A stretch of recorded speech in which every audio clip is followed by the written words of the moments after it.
cars. We have, I'd say, 5 people. And welcome. My name is Alex Gates. I am the Executive Director and Curator of the Canadian Automotive Museum in Oshawa, Ontario. On behalf of everyone at the museum, I'm glad you're able to join us for our 12th Third Thursday talk as we share Canada's automotive heritage.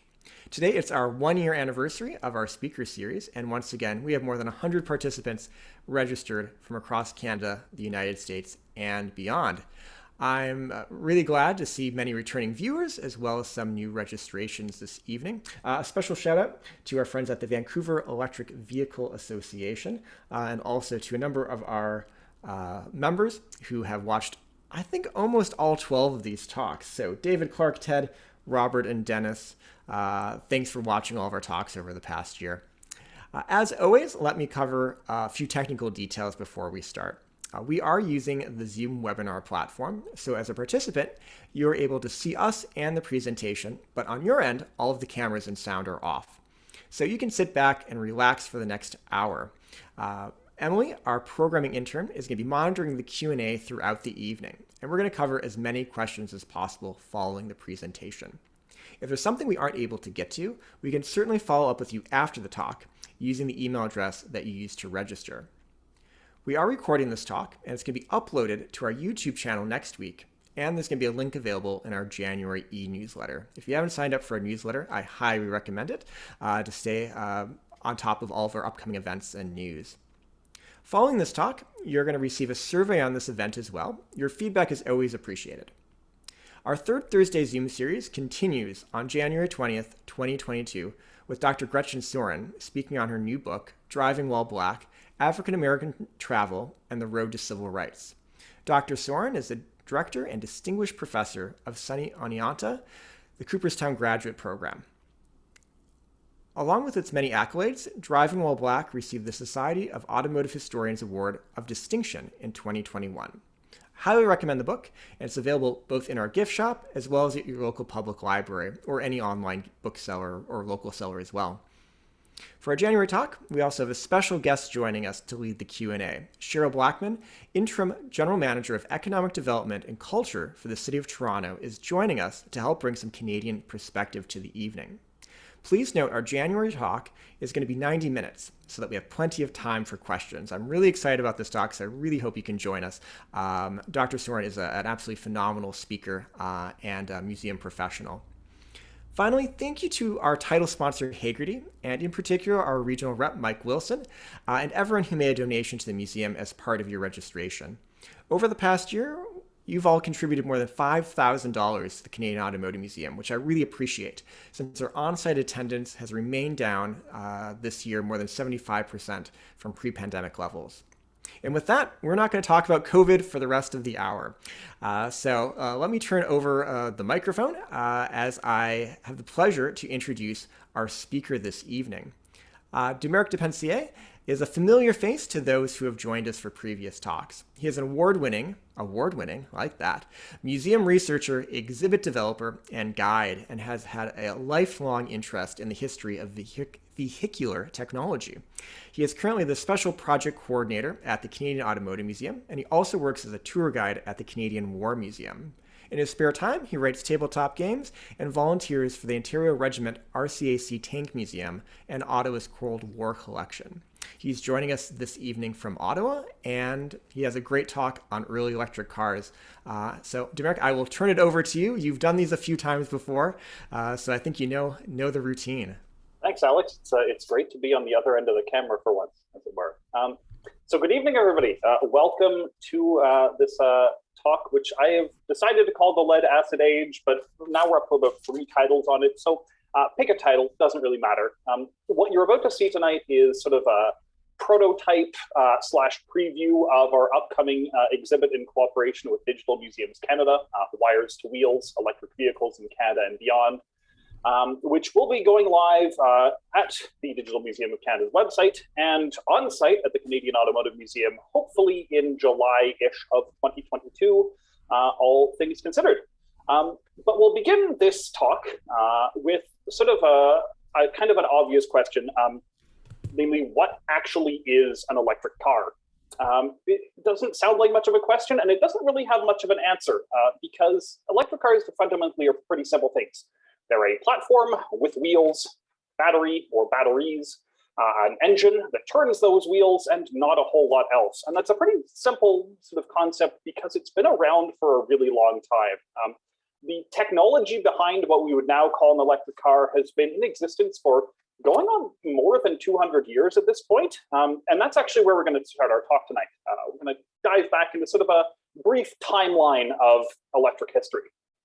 Now, if any of you in the audience are history buffs or electrical technology buffs, you'll notice that I'm deliberately skipping over and or missing lots of things. The timeline of the electric car and electric technology in general is fiendishly complicated, and there's a lot of things involving, let's say, historiography and national pride, and oh, our electric car was earlier than your electric car. So things conflict, and there are lots of disagreements about dates and even about the definitions of what an electric car is. So this is a very broad strokes overview. If I'm missing anything, which I know that I am, feel free to bring it up in the Q&A at the end. So we begin in 1800 in Bologna, Italy, where Alessandro Volta invents the voltaic pile, one of the first batteries, or what we would recognize as a battery. It's called a pile because it's literally a pile of metal wafers and cardboard soaked in acid. He demonstrates this quite widely, most famously to none other than Napoleon Bonaparte. That's a painting, not a particularly historically accurate painting of him doing it there on the right, becomes an instant celebrity in France, and his technology gets spread all over Europe, sort of kicking off the first revolution in the study of electricity. About 20 years later, another famous figure in electrical study, Michael Faraday, who we now know for, among other things, basically starting the modern field of electromagnetism, shows that the interaction of magnets and electric current moving through a wire can be converted into rotation. Pretty much what he does in this experiment, you can see in this diagram, is suspend a wire in a vat of acid with a magnet running through it. And by passing an electrical current through all that, he's able to make the wire spin around. So this is the motor principle, proving you can turn electricity into moving parts.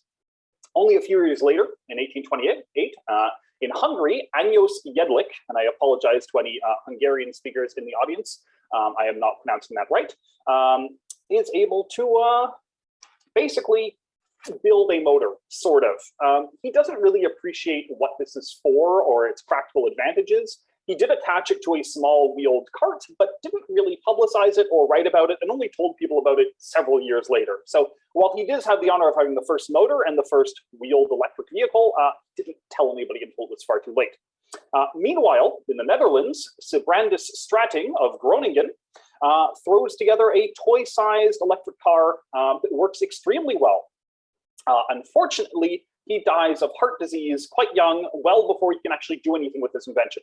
So what you see here is an extremely accurate replica built by the University of Groningen of what was, for the time, a very advanced electric vehicle, though it's about the size of a shoebox. But this is genuinely the first really publicized and tested electric wheeled contraption out there. As we move into the 1850s, though, things start to get interesting, because now we have Gaston Planté of France inventing the rechargeable lead acid battery. This is a really big deal. This is the same lead acid battery technology that we still use nowadays. It is heavy and kind of clunky, and it doesn't store all that much power, but it's simple and comparatively inexpensive to make. It's sturdy, it's reliable. You can connect them in series or in parallel to get all kinds of different currents and voltages. This is a powerful bit of technology, and it spreads very, very quickly. Fast forward to the 1880s, battery technology has become ubiquitous, and Gustave Trouvé of Paris makes another big first. He buys a British commercial tricycle, a motor from the Siemens Electric Company of Germany, and some Planté batteries, and he combines them together into the first person carrying electric vehicle, which he drives around the streets of Paris, causing some sensation and frightening the local wildlife. And this is the world's first electric car by most reasonable definitions. His idea spreads fairly quickly, and soon tinkerers all over the world are building electric vehicles. And on the other side of the Atlantic, in 1890, William Morrison of Des Moines, Iowa, builds this electric carriage literally in his basement, in what he called his cave. So, first North American electric car built in a man cave. Now, Morrison was first and foremost a battery manufacturer, and while the car worked very well, he had zero interest in selling cars and lots of interest in selling batteries. So we publicized it quite heavily and charged for tours and rides on it, but didn't really do much with it other than that. Other than famously offering a $5,000 prize to anybody who could prove they had come up with a commercial car earlier. And since there had been a couple personal electrics in North America earlier, but no commercial ones, nobody ever claimed the prize. But that was the Morrison. It gets noticed by a couple of inventors from Philadelphia, Henry Morris and Pedro Salome, and they come up with the delightfully named Electrobat.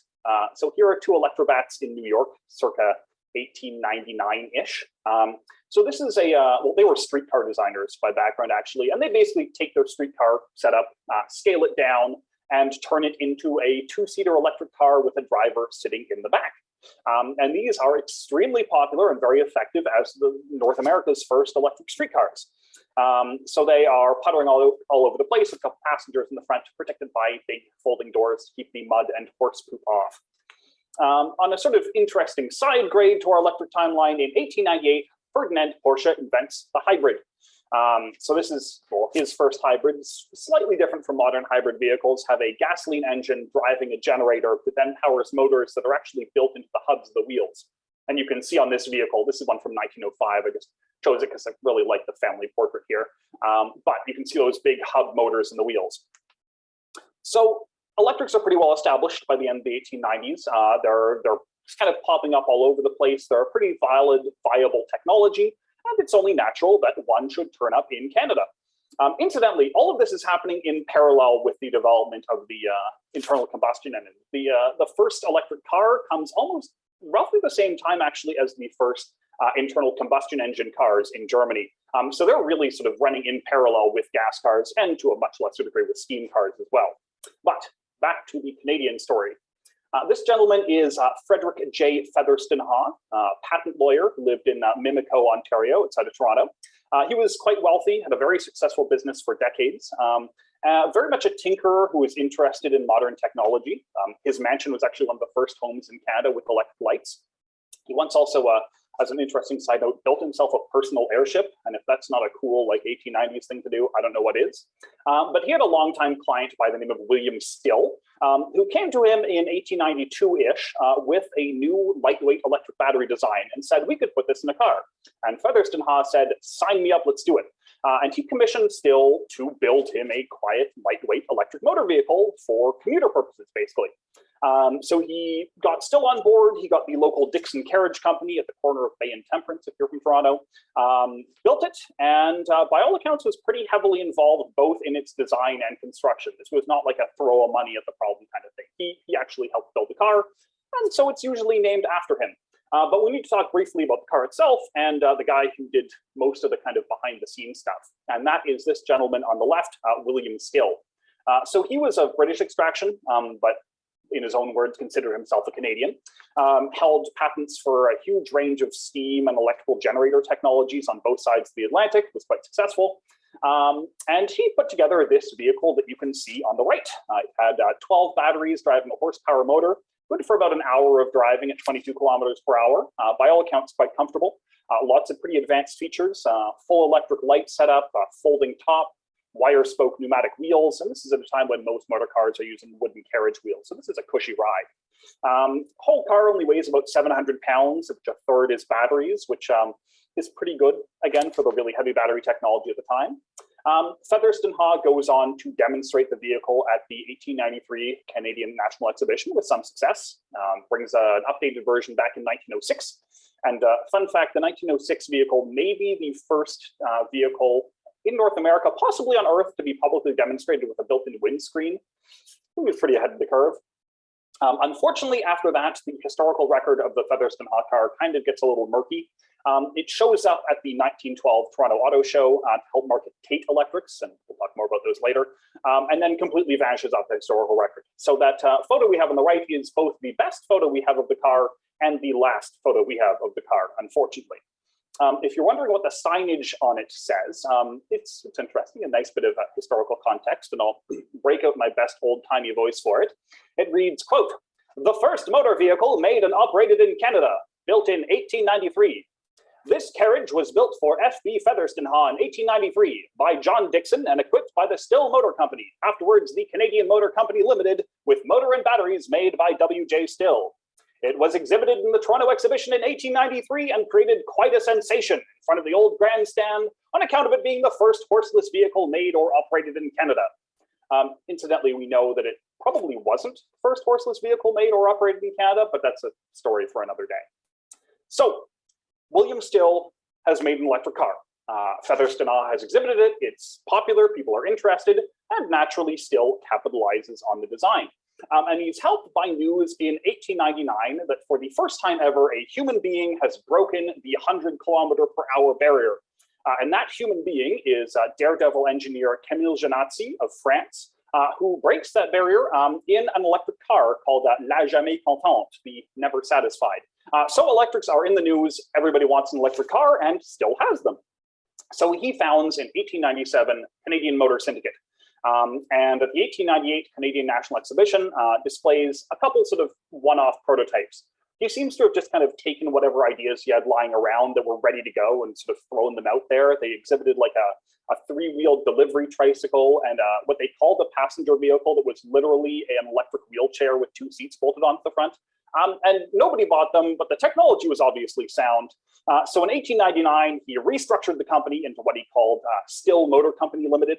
And they started basically taking orders from mainly commercial concerns to add electric motors on Still's design to commercial carriages. And this got them a lot of attention very, very fast.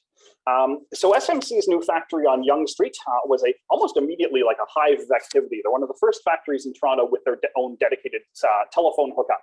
And they're making sales to everybody and anybody because suddenly it's hip to have a Still-made electric vehicle if you own a big Toronto company.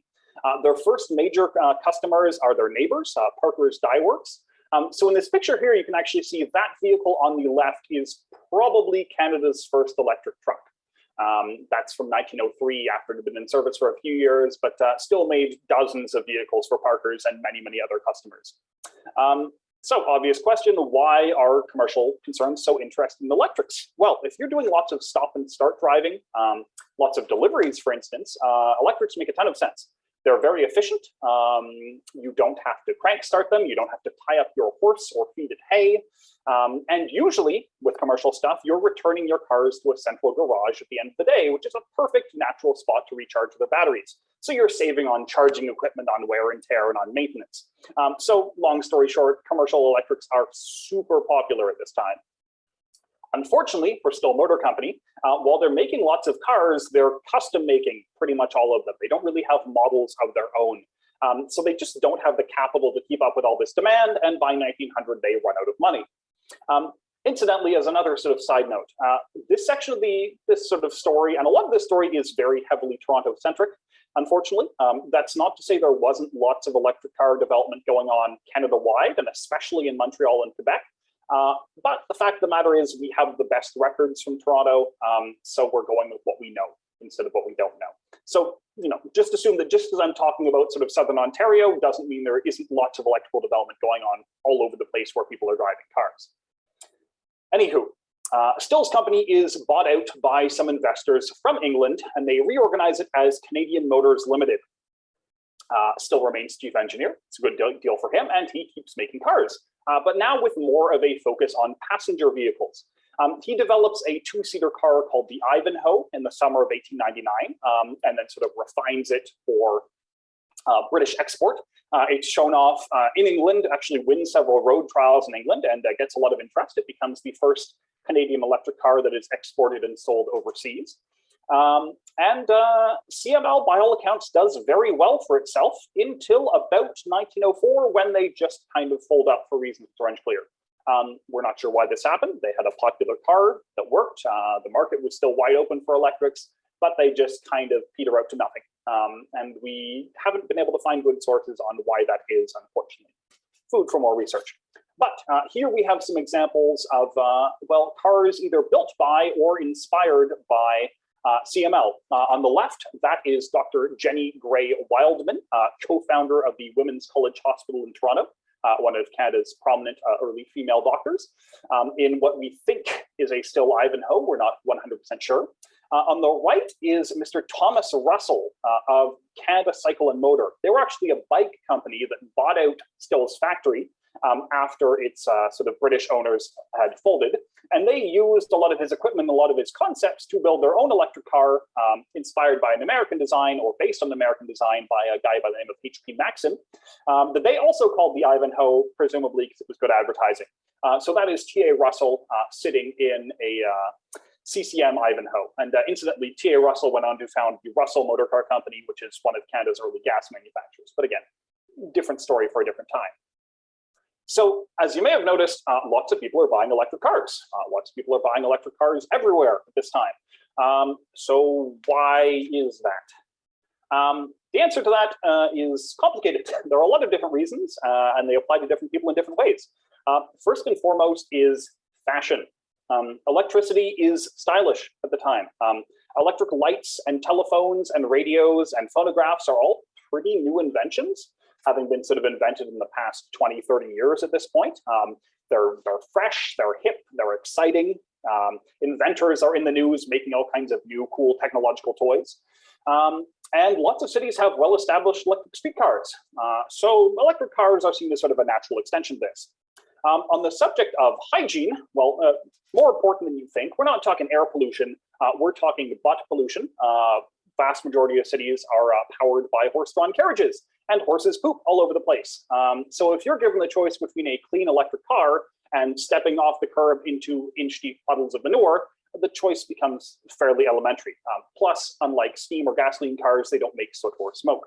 On the maintenance end of things, electric cars are easy to maintain. They just have fewer moving parts than gas or steam cars do. And this is one of the reasons why you'll see lots of early electric car manufacturing aimed at women. The assumption was that women drivers didn't want to muck about in the guts of their car if they didn't have to. So electrics were perfectly suited for the delicate female temperament. That being said, maintaining the batteries of an electric car was an absolute pain in the butt. There's a saying from the time that said you had to be a good mechanic to maintain a gas car and you had to be a doctor to maintain a battery car. Batteries were vulnerable to changes in air temperature, humidity, chemical contamination. They could catch fire, they could explode, they could spray boiling acid on you if you weren't careful. So when they worked great, but maintaining them was a nightmare. On the subject of charging, gas was still relatively difficult to acquire. Canada's first gas station only opened in BC in 1907. And while electrics were short-ranged, charging was pretty easy to do in big cities.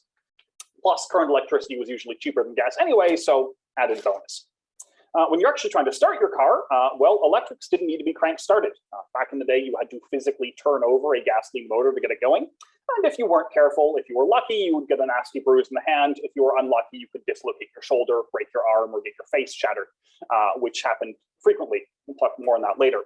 Steam cars, less immediately dangerous, but very time consuming. You're looking at about a half hour to get up to steam. Compare that to an electric where you push a button and you drive off. Pretty obvious choice there. And lastly, when you're actually driving, comfort's a big deal. Electric cars are, back then, just really comfortable. They're quiet, they're smooth rides, they're heavy, so there's no sort of jerky acceleration. They can't stall because they don't have gear shifts. And plus, vitally important comfort feature, especially again, aimed at women drivers at the time, they usually have roofs that are tall enough you can wear a nice hat inside. And that is seen as a vitally important thing in an era before windscreens are common. So these are all reasons why people are buying electric cars, and they do buy lots of electric cars all over the place and inspire a great many companies to start making their own. Unfortunately for Canada, a lot of our major early electrical developments don't really succeed very well for reasons we'll get to. First off, a bit of a local collection is the McLaughlin, Rauch and Lang. So in 1911, McLaughlin Motor Car Company of Oshawa, later General Motors Canada, begins a huge advertising campaign to talk about their new electrics on the popular American Rauch and Lang chassis. R&Ls were one of the longest running American electric manufacturers. They'd been supplying to the rich and famous for years at this point. So it seemed like a natural fit. McLaughlin advertised 4 different models of vehicles, again, really, really lavish, fancy color advertising, and it's unclear if they ever sold any. We don't know exactly why, but we can get a hint from a quote from the time attributed to Sam McLaughlin, who said in his usual charming fashion, "Women don't buy cars, so why should I sell them any?" And that it's the McLaughlin-Rauch-Lang story in a very brief nutshell. Slightly more successfully, but still not very successfully, we have the Peck. Frederick G. Peck was a battery designer with several successful patents to his name, who started up Peck Electric Limited, a car company on Jarvis Street, and displayed his first models at the 1912 Toronto Auto Show. And by all accounts, these were luxury cars, even by the standards of electrics. Exceptionally smooth controls, a lot of convenience features, the first ever adjustable steering wheel sold in a commercial vehicle. And they were very much aimed firmly at affluent city dwellers in Toronto looking for urban transport, which they had to be because they cost, give or take, 5 times what a regular commuter car at the time would cost. They were in the grand spirit of early electric car advertising sexism, aimed or marketed as the car for a nervous woman. While Peck did start advertising some less expensive cars by 1913, he was pretty much out of business by the end of the year, and we'll get to why shortly. A more successful competitor of his, which we mentioned briefly earlier, was Tate Accumulator Company. They were an industrial battery concern. They were doing very well for themselves. And also in 1911, big year for electrics in Canada, 1911, they began to design their own electric cars and founded Tate Electric Limited in Walkerville in that year. Now, Tate made a lot of clever decisions. First among them was getting into commercial and passenger vehicles at the same time. So as you can see from the ad on the bottom left there, they built cars and they built a vast variety of trucks for all kinds of industrial and commercial concerns. They were selling them in both Toronto and Montreal. They had some solid showings at Toronto and Montreal auto shows in 1912. They were offering a bunch of different, fairly reasonably priced high-performance models in 1913. And they had really good advertising by the standards of the time. As you may have seen from our previous ads, the standard for car advertising in the 1910s boils down to words, words, words, words, words. So I really appreciate whoever did Tate's advertising and just said silent, speedy, luxurious electric. And it's fair. That's the same kind of slogan you could apply to an electric car nowadays. So good on them. They were ahead of the time. Unfortunately for Tate, by 1914, they're out of business. They had a great distribution network, a competitive product, tons of money, tons of financial backing, and just they're gone by 1914. And the reason for that is the invention of the modern electric starter motor. So the idea of starting a gasoline car with an electric motor had been around since about 1904. But nobody's really figured out how to get it working properly until a tragic event in 1908. American car magnate Byron Carter of the Carter Car Company, we have one in the collection, come down and check it out, is helping a passerby to start a stalled car in Detroit when the starter lever swings around, shatters his jaw, sends him to hospital, and he dies from pneumonia. And because he is a big, highly placed Detroit car manufacturing magnate, suddenly the entire industry is immediately concerned in doing something about the starter problem. So eventually, after 4 years of hard work, Charles Kettering of Delco, an electric parts supplier to General Motors, comes up with what we would recognize as the modern electric starter motor. And GM starts selling starter motors on their Cadillacs in 1912, and by 1914, they are standard on every car anywhere, or if not available as standard, like the one aftermarket feature you get sort of secondhand after buying your car. So they remove one of the really last remaining flaws of the gas car, namely that turning them on could kill you. Other than that, gas cars are much less expensive than they used to be, a heck of a lot more reliable, a heck of a lot faster, gas is easier to get to, and with cars and trucks being used a lot in the Western Front in the First World War, they're kind of proving themselves in pretty rough conditions. So the electric car industry is suddenly in a bit of a bind. They're suddenly realizing we have just spent the past 20 years marketing our vehicles exclusively to a very niche clientele of wealthy women and city commuters. We've sort of pigeonholed ourselves. We've set ourselves up for failure here. We have to do something to get more people buying cars. And this quote you'll see on screen, and the delightfully pathetic slogan, "More men now prefer the Rowlang car," says a lot about the state of the industry at the time. So yes, high society women and urban commuters did buy electric cars, and they're good at that job. But what they found at the time, still true to this day, is that short-range, slow electric cars just aren't all that fun. Women and men drivers at the time both appreciated, driving fast along the highway with the wind in your hair and the kind of adventure and exploration that very long-range gas cars provided. So electrics were doing poorly. All this is compounded by the failure of the battery. At this point, they were still using big, heavy lead-acid batteries, and nobody had really found a way to improve on them yet, and that really limited the range and performance of electric cars. Thomas Edison, for instance, dedicated 10 years of his life to developing a better battery and came up with the nickel-iron battery, which on paper at least was the better battery. The problem was, of course, they were even more expensive than lead-acid batteries and did even worse in cold weather. So this is sort of a fundamental flaw of electric cars that just could not be solved. And all of this meant that by the end of the First World War, basically worldwide, any substantial electric car industry is kaput, as we would recognize it. That being said, in this time period, there are some interesting side notes, and a particularly interesting side note in Canada comes in 1914 with the development of Canada's first hybrid car. Galt, Ontario was a wealthy textile manufacturing community, and between 1911 and 1913, the city had actually funded a local auto manufacturer called, conveniently enough, the Galt. Unfortunately, the car company basically fell apart. Lots of pricing and quality control issues, they went out of business, and they sold their remaining stock off to two local electricians who ran a lucrative power generator company. Moffat St. Clair and Eddie Fleming bought all these leftover Galt cars, sold them off for seed money to build their own car, also called the Galt, except theirs was different. Their Galt Motor Company put out Canada's first storage gas electric car, which was a Porsche-style hybrid and a pretty technologically advanced one at that. It had a very, actually extremely fuel-efficient two-cylinder engine, fuel-efficient by modern standards. It's got 34 miles per gallon, which for a car from 1914 is like unheard of. Again, good by today's standards. So fuel-efficient two-cylinder engine, drives a Westinghouse generator, turns a motor which powers the wheels. It's got no gearbox, no transmission, can hit 50 kilometers per hour, a very smooth ride because no shifting. It's got 30 kilometers of pure electric backup range if you run out of gas. Neat little feature that unfortunately they dropped on the later models was that Cyclops headlight you can see on the left there, where your headlight actually turned to follow the direction of the wheels. That was a fun little feature.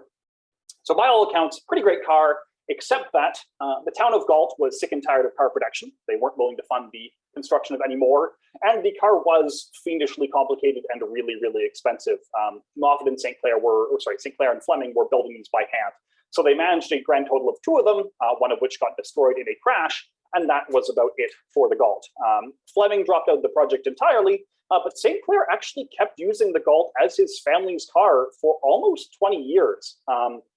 He modified the body to a more updated version. You can see that his wife in it in the bottom right, and then him with it in the snow in the top right. And it was actually still being driven by one of his former employees well towards the end of the Second World War. Like, this is a car that lasted a really long time.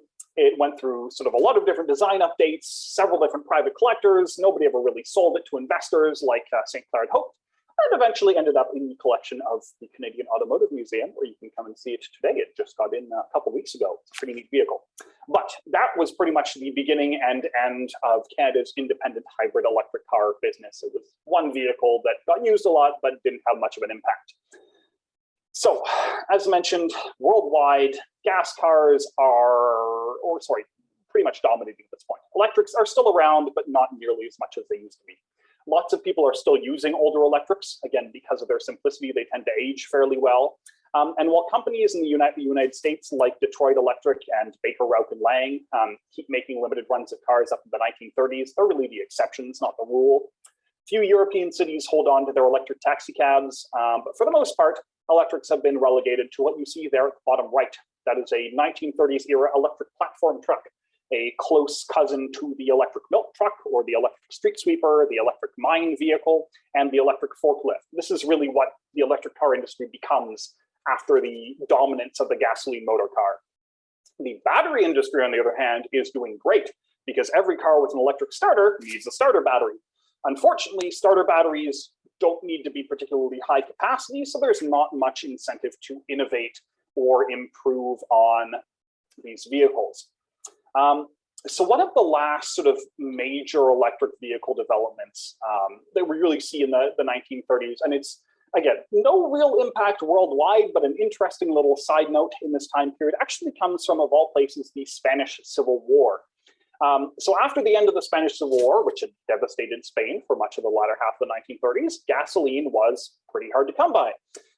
So a company in Barcelona called David bought a small fleet of General Motors Opel cars and converted them into Europe's last fleet of electric taxi cabs for the next 7 years. And fortuitously enough, we have a teeny tiny little bit of video of these cars in action with no audio, so I can conveniently narrate over it. So this is sort of an interesting little snapshot of the electric taxi cab industry well after its prime. These were big and heavy and slow and had very limited range. They always had issues with people taking long drives out to the suburbs and the taxis running out of juice. But they did have a pretty innovative charging method, which had been figured out in the 1890s for big urban electric taxi cab networks, which is, well, you can't charge your batteries quickly, so make them easy to remove. And when you go to the charging station, don't charge the battery, just yank the entire battery pack out of the car and replace it with one that you've already charged in advance. And on some of the bigger taxi concerns in Germany and New York, for instance, they had this down to a precise art. They could do a full battery change using big hydraulic jacks in under 2 minutes at some of these factories. But obviously this was massively expensive. You had to pay for like dozens and dozens and dozens of extra battery packs. So while it was very efficient in operation, it wasn't so efficient on the money side of things. But yes, this is just a really interesting snippet of an era where most people would not assume electric cars were still around. Now, electrics persist well into the Second World War and beyond. They never really died off, but that is a discussion for another time. And hopefully part 2 of the seminar coming sometime in the new year. But I will leave off with probably one of the first electric vehicles that many Canadians would have seen in the 1900s. This is the Still Motor Company Canada, very appropriately named. It is what they would have called at the time a drag, what we would now call an electric tour bus. And many of the early Canadian automobile companies that built electrics built these big, heavy electric vehicles, because it's easy to make big, cheap electric parts, and put a bunch of seats on them and charge $0.25 a piece to take people on a tour around the downtown, while simultaneously extolling to them just how great and how comfortable electric vehicles are. So that is a brief snapshot of a different age in electric driving in Canada. At this point, I think I'll open things up to questions and comments, and thank you all very much for joining us. That's the first 200 years. Thank you, Dumaresq. Not a problem. Okay, Emily, do we have any questions in the Q&A?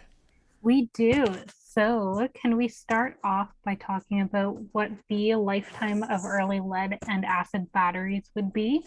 That was a question that sort of ate at the nightmares of every electric vehicle manufacturer ever, because the answer was always, that depends. One of the fiddly things about lead acid batteries and about modern batteries is their lifespan depends entirely on the temperatures you keep them in, how much you charge and discharge them, how aggressively you charge them, and how much usage they're under. So usually companies would try to go for something like, say, 1,000 to 2,000 recharges. Often that's what they would advertise before you had to replace the entire battery pack, usually for obviously less than the cost of buying a new car. But it would be highly, highly variable. There were some electric vehicles that they, made it for 50,000 full recharges without needing to be replaced, and some heavily advertised and controversial ones where you had 300 charging cycles and then your car just had no capacity at all. So it's one of the big flaws of the early electric is that there is no really accurate way to tell that figure, because the science behind batteries hadn't really been perfected yet. It wasn't until the 2000s that they'd figure that out. Good question. What else we got? We've got a couple questions about the Galt at the Canadian Automotive Museum. Yes. Can you talk a little bit about where that was and what you mean by us just getting it back? Alex might be able to speak to that. It was in California. Sure. Sure, I'll take that. So the Galt gas electric, it's actually been in the museum since 1972, I believe. We're just working on the panel for it. Yeah. That was donated by Glenn Beckler, the renowned Canadian automotive historian. It was one of the first, actually one of the first cars, I believe, that was acquired by the Canadian Automotive Museum. It was of such importance at the time. That vehicle was actually on loan. It was supposed to be away for 5 years, ended up being 6 because of COVID, but it was recently down in Los Angeles at the Peterson Automotive Museum. I remember, I guess it was 6 years ago now, the brand new Peterson Museum opened, and electric cars are huge in California, huge. So one of the special exhibitions that they put together for the opening was on early electric cars. They actually brought over a very early Porsche from the Porsche collection in Germany to put next to it. So we're in good company. So when we're showing those images, those were the earliest electric and electric hybrid vehicles. So, and as far as we know, that was the first Canadian car ever put on display at the Peterson. So we're quite proud to send it down there, and it has now returned. It just came back a couple weeks ago now. It's currently just because of everything going on with the holidays and so forth, it's still at the loading dock, but we are going to have it back on the floor in the new year. And Dumaresq is actually working on the interpretive panel for it. So it's going to be part of the upcoming exhibit that we're doing. So we have actually a number of electric cars in our collection. And so we're going to have the Galt back out in 2022. And we're going to be interpreting it in a whole new light now that are going to put it in the context of all electric cars in the early 20th century and the Canadian context as well. So we're going to learn a lot more about that Galt, I'm sure, as we go. So yeah, stop by and see it. Currently, it is by the back loading dock, so you can see it, but we're going to have it, more front and center. We're planning on in the new year. So that's the situation with the Galt. It just went away for a while to another museum, and they owe us a Batmobile in exchange. I told them so. That's what I told them the price was for borrowing it. So I don't have room for the Batmobile yet, but that's, again, as Dumaresq would say, a story for another time. Okay, lots more questions coming in though. Yeah, so our next question is, how did electric cars compare or compete with steam-powered vehicles? So steam cars had been around since almost the 1850s, usually in kind of an industrial way, and they did compete in give or take 1900 or so. Steam cars were, by a very narrow margin, the most popular variety of car on the road in North America. So they usually offered much higher top speeds and way better torque than anything else on the road, at the cost of, well, for one thing, the risk of boiler explosions. That was always a deterrence, but also just really being quite maintenance intensive. Actually, driving a steam car is fairly easy, but getting one running and keeping it running, especially in really cold weather, is kind of an exercise in frustration. So electrics were actually able to take a lot of the steam car market share because they were kind of an equally venerable, trusted technology, but they were just a heck of a lot simpler to use than steam cars. We have a Brooks steam car in the collection that I've been doing some research on, and the sequence for getting it running is at minimum 48 steps, occupying a 45-minute period, something to that effect. And if you start getting to troubleshooting, you're looking at 70 or 80 steps. So compare that to most electric cars where it is open the door, sit down, and press a button. And yeah, like steam cars had big advantages and were very much contemporaneous to electrics, but the vast majority of people were not willing to put in the work needed to run one. Well, yeah, so price-wise, they're pretty comparable, though, for sure.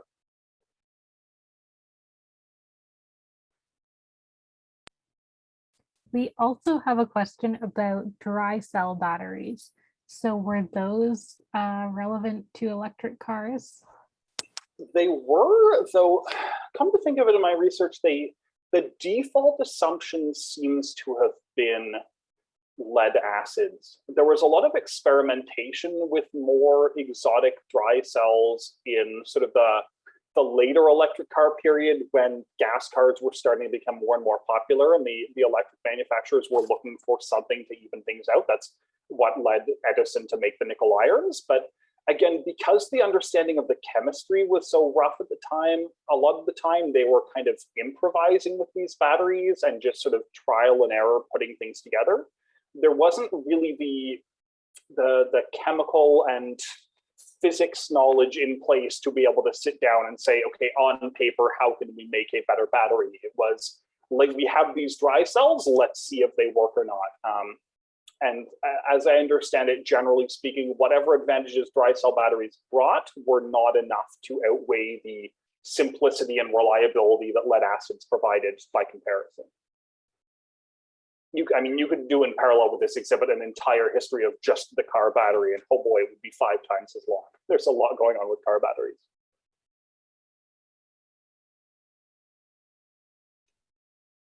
So we also have a question about the Tesla. So that's a more modern one, but that will save modern stuff for another time. We've got an entire second part of this where we'll be talking all about Tesla, but let's stick with the historical stuff for now. Dumaresq, can you go back to one of the opening shots of the museum gallery? Certainly. We have people from all over the country joining us, so if you want to. Tragically, this shot does not include any electric cars. No, unfortunately, we do have a couple. It's got a good smile, though. Yes. Lightning Queen always lighting up the room. And in your research, did you come across the electric vehicles in Manitoba at all? Oh, yes. Those are going to show up in part 2. We've got lots of fun stuff on the electrics. Stay tuned. Yeah. Electric cars get really quirky in the 70s. Yeah. If you want to look at weird design. Yeah.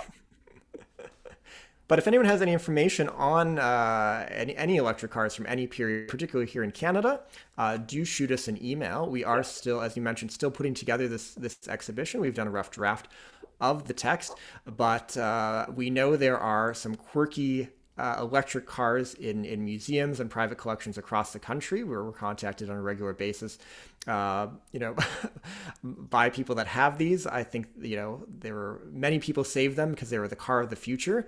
And so we're gonna talk a lot more about kind of the second half of the electric car in Canada and its its rebirth here in recent years as well. So. But it's, like many of our topics, very long, so we want to split it into separate evenings, so it's not a 3-hour lecture. I'm seeing a question in the chat about electric vehicles in Arctic exploration at the time, and the answer is not in the slightest, because one of the great problems of the electric battery then and now is that they just are less efficient in cold weather. So one of the possibly one of the reasons why electric cars were not more widespread in Canada is that if you left your electric car outside in any kind of winter weather, it just would not work. That was actually one of the big advantages of the early gasoline cars before they had starter motors, is they were not vulnerable to the batteries dying because there weren't any batteries.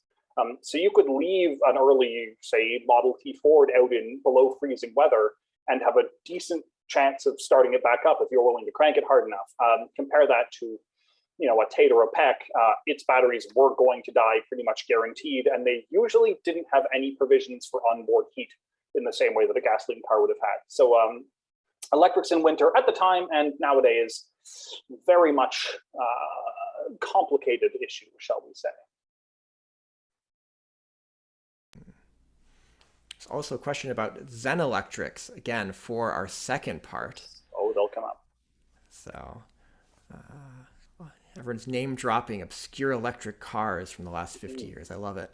And every name that I've seen come up, we're going to be talking about in part 2. Don't worry. These are all things we've seen. Yeah. Oh, Dumaresq, I want to mention one of the things I saw, I didn't notice the first time through the presentation, was the car for the nervous woman. Also was advertised as the car that's great on the hills. Yes. And I thought that was a great reference, not only, to the famous steam cars running out of steam when you're going uphill, but also the problem with, gravity that gasoline powered cars had, with your gas going to the back of the car and you stalling out before gas pumps. Absolutely. So there's a lot of interesting things going back and forth about various problems with gasoline powered cars that they're still working out by this point. That wasn't a given that they would have really resolved. So the number of things people had to look forward to, but Another just a technical feature, because I'm seeing a question about brakes. One of the other big advantages of electrics, again, is seen as a safety thing at the time. They hadn't invented what we would consider regenerative braking yet, where using the like braking an electric vehicle would cause the motor to turn into a generator to provide a bit of a return on power. But they were certainly usually set up such that sort of modern golf cart style, anytime you weren't accelerating, the motor was automatically set to brake.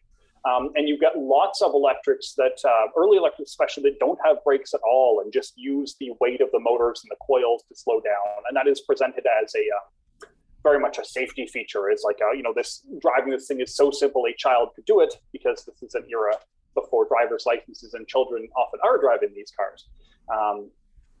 It's the brakes on these vehicles are really fascinating, because it's like they're almost but not quite figured out regenerative braking, but they're not there yet. But you'll see in lots of early electric car ads, they talk about how easy it is to bring them to a stop. And another factor that's kind of implied there that was always an issue, usually in warmer places, was how incredibly heavy they were. They were easy to stop because it was hard to make them go fast.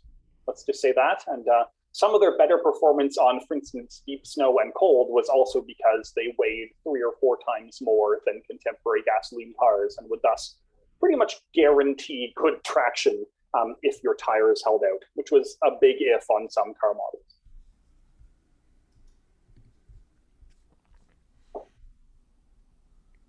A few comments from Roddy on what I just said. So I love this immediate back and forth. So you recommend on long, steeper hills, you would drive up backwards, which would solve the problem of gravity-fed gasoline cars. So that's something you never see in historical period movies, driving up hills backwards back in the day. So thank you, Roddy, for throwing that out there. Okay. Any other question? Anything else? Any other fun facts you've run across, Dumaresq, or surprising things you've run across? An endless variety. I need to think of good things I didn't mention. I'm still desperately curious about what happened to the McLaughlin Raukenlang, because one of the things in my research, I do a lot of trawling through old newspaper archives to look for electric car ads. And it felt like in 1911, you could not look at any newspaper in Southern Ontario and not see an ad for McLaughlin's. And then after 1912, they're just gone. So I want to know, I don't know the backstory, why they spent so much money on this project or on advertising this project that clearly didn't pan out at all. It's something that I want to dig more into.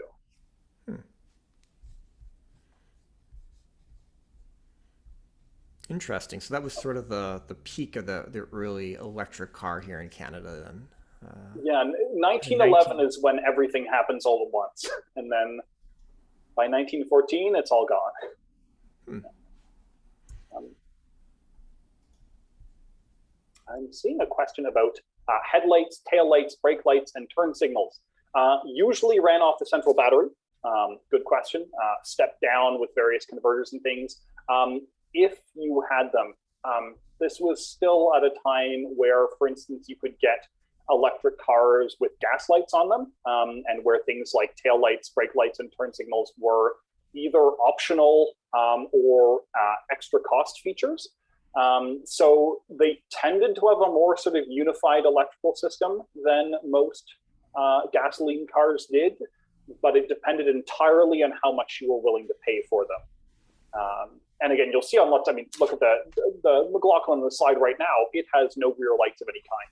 That box in the rear contains batteries and nothing else, no rear lights. So interior lights were very common, actually. That was one fairly frequent feature because they tended to be enclosed, more comfortable cars. You wanted to be able to see your passengers or read a book in the back. But exterior lights were too new of a concept to be particularly common. One thing you didn't mention, Demeric, is that a lot of these electric cars were tiller steering still. Yes, yeah, Um, absolutely. Yeah, so they we're sort of, quite late in that in the game for that. and I believe that was seen as it was predominant as an accessibility measure. They didn't want, especially in big enclosed style sort of fishbowl electrics. Again, the Rauken line here is a great example. The idea was you didn't want a big wheel in the way of your passengers in their big fancy dresses, ideally, getting into the car and sitting down.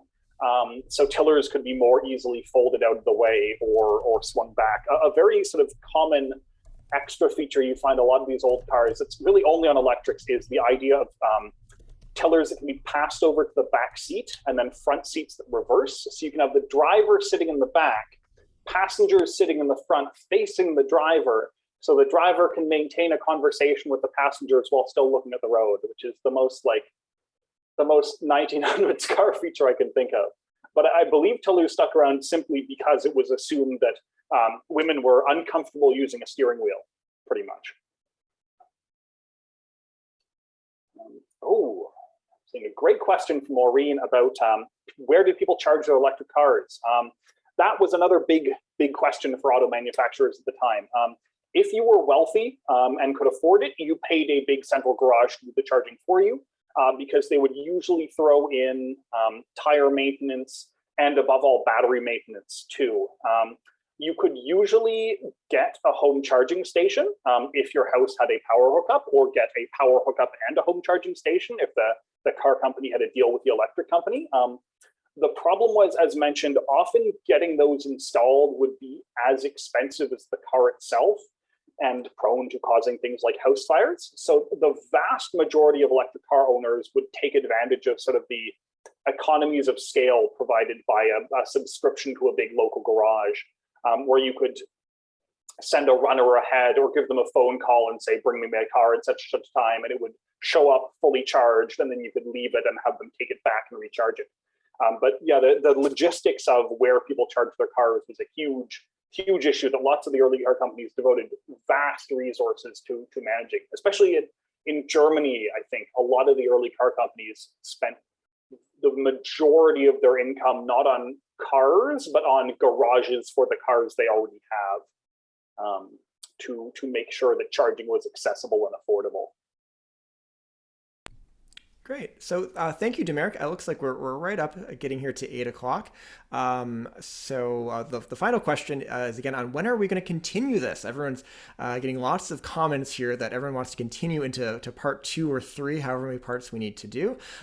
We do have our January and our February talks confirmed right now, but I think it might be early summer. The electric car exhibit, I think our launch date's July. Yep. Correct? So I think the official date will be July, so probably leading up to that, probably late spring, early summer. I think we'll have part 2 all completed. So we're still, as we mentioned, this is really just a rough draft of some of the material we're working on.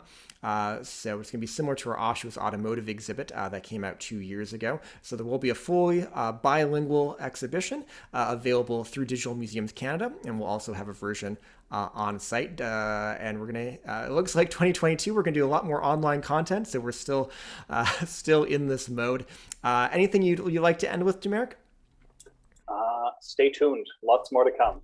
Oh, and definitely get your copy of Driving While Black. Oh, yes. And it's going to be a fantastic talk in January. We're going to send out a link coming out. There'll be an email coming out after this. So definitely subscribe for that. And everyone have a great holiday. And we look forward to seeing you in 2022. And I'll give you the last word, Demeric. Oh God, I wish I had some witty pun. No electric. Actually, no, wait. Oh, okay, I've got something.